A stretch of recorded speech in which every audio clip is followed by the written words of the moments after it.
अस्सलामुअलैकुम, मैं हूं दौरान काकड़ एडवोकेट और आप देख रहे हैं मेरा यूट्यूब चैनल लीगल पॉइंट्स। आज हम जिस टॉपिक पर बात करेंगे, जिस टॉपिक को हम थोड़ा सा समझेंगे, जिस मौजू को हम थोड़ा सा समझेंगे, वो इस हवाले से है कि एक्ट हो जाता है लेकिन एफआईआर का इंदराज नहीं होता। लोग जाते हैं थाने के चक्कर लगा लगा के थक जाते हैं, लेकिन फिर भी उनका एफआईआर ना इस एच ओ साहब कोई ध्यान देता है, ना उनको ये कहता है कि मैं ठीक है आपका एफआईआर का इंदराज कर दूंगा। वो सबसे पहले कोशिश करते हैं कि आप एक सिंपल रिपोर्ट दे दें।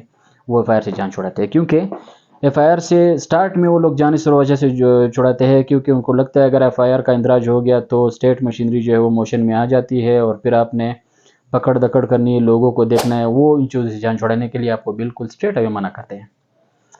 तो इन चीज़ों से अगर वो आपको मना करे तो बिल्कुल इसमें परेशान होने की बात नहीं, इसमें टेंशन लेने की कोई बात नहीं। आपके पास और रास्ते हैं ना, आप उन रास्तों को इस्तेमाल करें।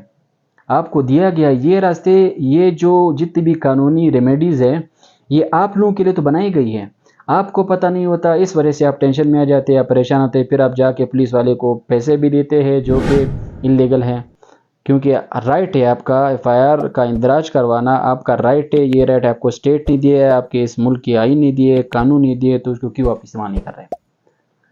अब अगर सबसे पहले साहब ने स्टेट आपको इनकार कर दिया, ठीक है, इसकी रेमेडीज़ तो टोटल 2 है, लेकिन मैं जो इस वीडियो में जो आपको बताऊंगा वो एक remedy 22A 22B justice of peace, ठीक है। इसके बारे में बताऊंगा कि justice of peace 22A 22B का इस्तेमाल आप किस तरह कर सकते हैं, इसका एप्लीकेशन कहाँ पे होगा, किसको देना होगा, किस तरह देना होगा।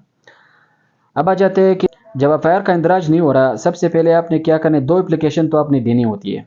जस्टिस ऑफ पीस से जाने से पहले या एफआईआर का इंदराज की और रेमेडीज अवेल करने से पहले आपने 2 एप्लीकेशन देनी होती है, एक एसएचओ को, कंसर्न एसएचओ को, और एक डीपीओ को, कि सर ये ऐसा एक्ट हुआ, इस वक्त हुआ, वहाँ पे हुआ, इस तरह हुआ, ठीक है। जो एविडेंस है वो आप दे के एप्लीकेशन देंगे। अगर इन एप्लीकेशन पे एसएचओ साहब ने भी कोई रिप्लाई, डीपीओ साहब ने भी इसका कोई जवाब ना दिया, उसको सीरियस समझा ही नहीं, तो आप आएंगे 22A 22B में जस्टिस ऑफ पीस, जो इख्तियारात दिए गए हैं सेशन जज को या एडिशनल सेशन जज को, ठीक है। आप सिंपली जब एप्लीकेशन आप लिखेंगे, पिटीशन मसल होगा या आप डायरेक्टली खुद करेंगे, इस पिटीशन में आप इनमें 3 लोगों को आप इसमें पार्टी ज़रूर बनाएंगे पिटीशन में। एसएचओ को जिसको आपने एप्लीकेशन दिया था, दूसरा डीपीओ को जिसको भी आपने एप्लीकेशन दिया था, तीसरा स्टेट, वो बनाते हैं पिटीशन में इनको पार्टीज। अब जब जाएंगे जस्टिस ऑफ पीस के पास, आप जितने भी आपके फैक्ट्स है वो जज साहब खुद भी देखेंगे, फिर आप में इसमें आर्गूमेंट्स करनी होगी, ठीक है। पहले पेशी पे ये होगी कि जो कॉपीज़ आपने पिटीशन की फ़ाइल की वो स्टेट को मिल जाती है, एसएचओ को कह दिया जाता है कि आप इस पर कमेंट्स करें कि आपने क्यों एफआईआर का इंदराज नहीं किया। जब कमेंट्स आ जाते हैं फिर इस पर ओरल आर्गूमेंट्स होते हैं कोर्ट में, आपकी तरफ से भी आर्गूमेंट्स होते हैं, जो पुलिस वाले के अगर वो खुद करे या उनका जो लॉ ऑफिसर होता है वो अगर आर्गूमेंट्स करे तो आर्गूमेंट्स होती है। अगर 20 to 25% भी ये ऐसा हो, कोर्ट को लगे कि ये एक्ट हुआ है, ये कॉग्निजेबल ऑफेंस ये हुआ है और एफआईआर का इंदराज नहीं किया, तो डायरेक्टली एडिशनल, अगर एडिशनल सेशन साहब इस केस को देख रहे हैं या डायरेक्ट सेशन जज साहब इस केस को देख रहे हैं, तो वो जो है डायरेक्ट डायरेक्शन देते हैं एसएचओ साहब को कि इसमें आपका एफआईआर का इंदराज करें, ये इसका हक है, आपने इसकी हक की तलफी की है, तो इसमें जो है फिर एफआईआर का इंदराज हो जाता है। तो इस वजह से आपको टेंशन लेने की, घबराने की बिल्कुल बात नहीं होती।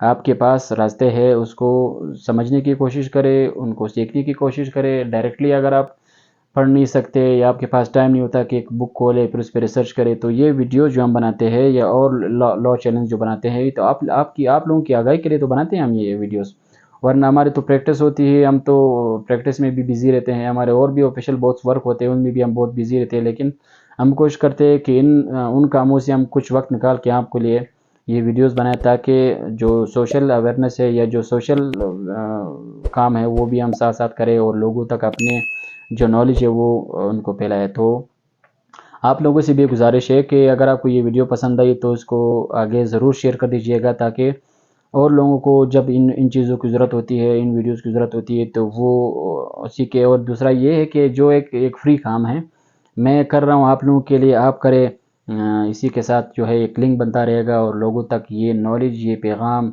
ये वीडियो जो है वो इजीली अवेलेबल होगी। इससे वो इस्तिफ़ादा और फ़ायदा दोनों हासिल करते रहेंगे। तो इंशाल्लाह मिलते हैं एक और अच्छे टॉपिक के साथ, तब तक के लिए आप अपना ख्याल रखें। अल्लाह हाफ़िज़।